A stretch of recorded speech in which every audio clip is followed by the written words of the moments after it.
전세 안 나가서 속 타신다고요? 전세가 진짜 안 나갈 때 부동산 몇 군데 내놔야 될까요? 공인중개사가 자기 집 전세 안 나갈 때 쓰는 최후의 방법, 이것만 기억하세요. 3최 법칙: 최저, 최상, 최선. 오늘 무조건 제가 알려드린 대로 하십시오. 이 방법 다 썼는데 안 나가면 절 찾아오세요. 진짜 어떻게든 전세를 꼭 빼야겠다는 분들 진짜 마음 독하게 먹고 따라오십시오. 안녕하세요, 부티입니다. 요새 전세 물량 상당히 적은 편인데요, 지방이나 신축 입주가 몰려있는 곳은 정반대입니다. 특히 신축 실거주 의무 유예되면서 물량은 폭발, 찾는 사람은 없어서 애타는 분들 많을 겁니다. 저도 이런 경험 있는데요, 전세가 너무 안 나갔어요. 빨리 맞춰야 되는데 물량은 점점 더 많아지고 가격은 또 계속 내려가고 시간은 촉박해지고 마음은 조급해지고, 그 스트레스는 정말 너무나 컸습니다. 이럴 때 제가 쓴 방법, 제대로 효과 본 방법 알려드릴게요. 3최 법칙입니다. 3최 법칙 첫 번째, 최저. 이제 단어만 들어도 아시겠죠? 최저가, 다른 거 없습니다. 가격이 깡패, 경쟁자보다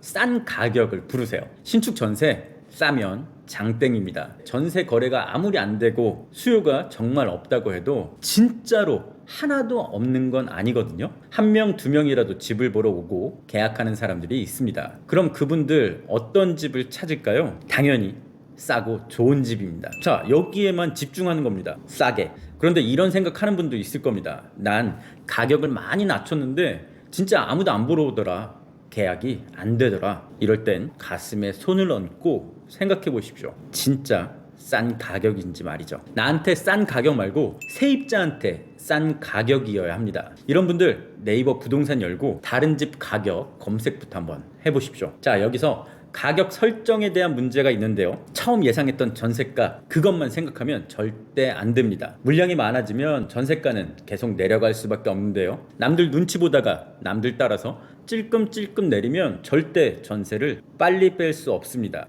또 실거주 유예된 곳 특히 주의해야 되는데요, 가격을 더 확 낮춰야 됩니다. 남들 4억 부를 때 3억에 내놔야 하죠. 자, 둔촌 주공 같은 경우 조합원에 비해 일반 분양받은 집은 전세가 훨씬 더 싸게 할 수밖에 없습니다. 커다란 단점이 있기 때문인데요, 조합원은 실거주 의무가 없습니다. 하지만 일반 분양은 실거주 의무가 있죠. 이 말은 일반 분양된 집에 전세로 들어가면 그 세입자는 2년 3년 뒤에 무조건 나와야 된다는 소리죠. 옆집 조합원 집은 4년을 살 수 있는데 실거주 유예된 집 2년 3년 뒤에 나와야 된다면, 그럼 같은 가격이면 어딜 고를까요? 이게 바로 최저로 맞춰야 되는 이유입니다. 또 하나 팁을 드리면 임자 있을 때 하셔야 돼요. 이게 화장실 들어갈 때 나올 때 마음이 달라지는 걸 주의하셔야 되는데요, 무조건 한다는 사람이 있을 때 계좌 바로 주고 돈 바로 받고 계약하십시오. 아마 이런 생각이 들 수도 있을 겁니다.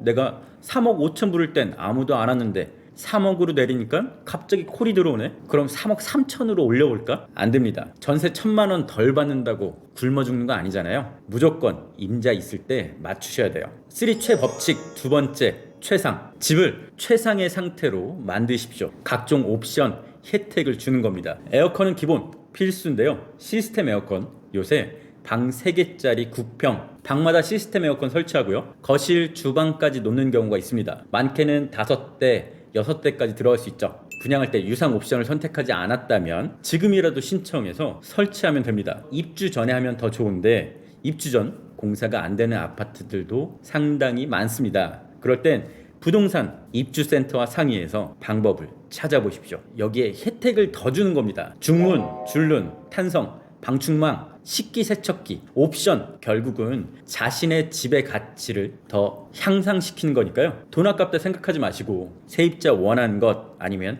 트렌드에 맞는 옵션을 구비하시길 바라겠습니다. 이왕이면 다홍치마니까요. 입주 청소도 빼놓지 마시고요, 아쉬운 사람이 우물 파듯이 입주 청소, 블라인드까지 생각해 보십시오. 단 옵션을 갖췄으니까 내 집 더 비싸게 불러야겠다, 이런 생각은 또 계약을 늦추는 겁니다. 세 번째, 최선. 진짜 전세 빼기 위해 최선을 다하셔야 돼요. 부동산 한두 군데 내놓고 손가락만 빨고 있으면 안 되고요, 세입자한테 샤넬백을 준다는 집주인도 있었습니다. 부동산 몇 군데 내놔야 될까요? 최소 5군데 이상 권장해드리는데요, 입주 아파트 단지에 있는 부동산들에 꼭 내놓으시길 바라고요. 다른 단지도 신경 쓰십시오. 같은 생활권에 있는 아파트, 그 중에 전세가 없는 곳의 부동산에도 집을 내놓길 바라겠습니다. 전세가 없는 단지면 손님이 와도 집을 보여줄 게 없겠죠. 그런 곳에 있는 부동산이라면 이 손님들을 옆 단지로 데리고 가기도 합니다. 또 매물이 없는 부동산이라면 이렇게 옆 단지 전세 매물 하나하나가 상당히 귀할 겁니다. 이 말은 더욱더 신경을 쓸 가능성이 커진다는 거죠. 그리고 자신의 아파트보다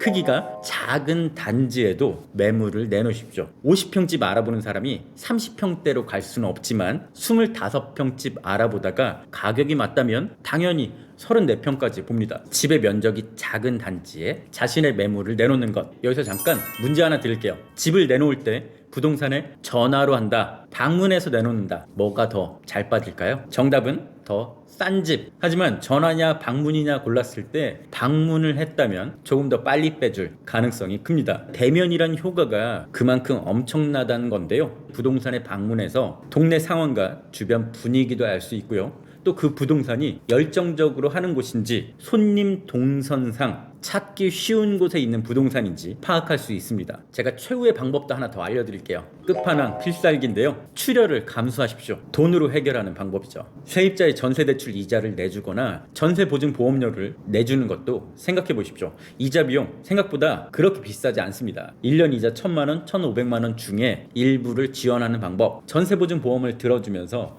그 비용을 부담하는 방법도 있을 겁니다. 혹시 월세라면 렌털프리도 한번 고려해보세요. 이건 주로 상가 임대차에서 많이 쓰는 건데요. 일정 기간 월세를 받지 않는 겁니다. 주택에서는 생소하긴 한데 이런 렌털프리 개념이 거의 없기도 하고요. 그래도 빼려면 무슨 짓을 못할까요? 자, 진짜 마지막인데요. 혹시 몰라 하나 더 준비했습니다. 이게 정말 효과가 좋은 방법이에요. 비장의 카드 환영입니다. 반려동물 환영, 신혼부부, 자녀 있는 집 환영. 자신의 집에 제한을 걸지 마세요. 이게 까다롭게 굴 때가 아닙니다. 제한을 걸면 걸수록 계약할 수 있는 사람의 숫자는 더욱더 줄어들 수밖에 없습니다. 그래서 제한을 두지 말고 세입자가 반길 만한 조건을 내거는 겁니다. 단기 가능 1년, 1년 6개월, 6개월, 장기 가능 2년, 2년 반, 3년, 또 신혼부부 환영, 특히 반려동물 환영이 상당히 효과가 좋습니다. 거의 모든 집주인들은 반려동물은 안 된다고 말하는 분들이 많고요. 하지만 우리나라 반려동물 인구 수백만 명이 된다고 합니다. 집이 더럽혀진다고 반려동물 절대 안 된다는 분들이 있어요. 이런 분들은 뭐다? 아직 배가 덜 고픈 거다. 지금 전세 못 맞추면 뭐다? 이 집 날린다. 신용불량자 된다. 이런 심정으로 생각하셔야 됩니다. 반려동물 키워도 된다고 미리 말을 하고요. 네이버 광고란에 꼭 올려달라고 부동산에도 얘기를 하는 겁니다. 단 집에 해가 가는 게 무섭다면 당연한 원상복구 특약을 이용하는 겁니다. 참고로 아파트 잔금은 웬만하면 입주 지정기간 안에 끝내는 게 좋고요. 정말 최후의 마지노선은 중도금 대출 보증기간이 끝나기 전까진 해결하는 게 좋습니다. 이런 방법들 다 써봤는데 안 된다. 그럼 다시 기본으로 돌아가십시오. 기본, 가격이 깡패. 자, 오늘 3최 법칙 말씀드렸습니다. 최저, 최상, 최선. 이 내용이 많은 분들께 도움이 됐으면 좋겠네요.